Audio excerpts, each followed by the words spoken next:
மறுபடியும் சிகரெட் பிடிக்க ஆரம்பிச்சாச்சா? அம்மா இல்லம்மா. இங்க கைய காட்டு. கைய மஞ்சளா இருக்கு. ஏன் மஞ்சளா? ஒருவேளை மஞ்சள் காமாலையா இருக்குமோ டாக்டர்? சிகரெட் குடிக்கலன்னா கை ஏன்டா மஞ்சளா இருக்கு? ஒருவேளை மஞ்சள் தேய்ச்சி குடிச்சியா? ஆமா, மஞ்சள் தேய்ச்சி குடிக்கல.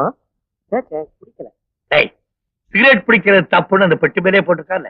அப்புறம் ஏன் சிகரெட் குடிக்கிறீங்க? அம்மா பேச்ச கேளு. சிகரெட் குடிக்காதே. நான் சிகரெட்டு குடிக்கிறது இல்லப்பா. அப்பா நீ ஒரு அப்பா அப்பான்னு கூப்பிடுறதுனாலதான் இந்த வீட்டுல ஒரு அப்பா இருக்கிறதே ஞாபகம் வருது. அடிக்கடி கூப்பிடுறாமானே. எப்பா கவர்மெண்ட்ல கல்லு சாராயம் எல்லாம் குடிக்கிறான்னு சொல்றாங்களே, அப்பயும் இதெல்லாம் விக்கிறாங்க. இப்படி தாண்டா மகனே, இந்த மாதிரி ரொம்ப பேர் மேடையேறி பேசுறாங்க. அவங்களாம் சேர்ந்துதான் சாராய வியாபாரமே நடத்துறாங்க. அப்ப நான் அரசியல்வாதி ஆயிட்டுமா?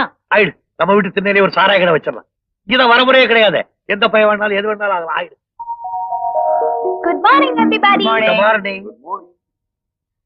வாங்க, அடுத்தது அலையறா. நானா? எதுக்கு? நானா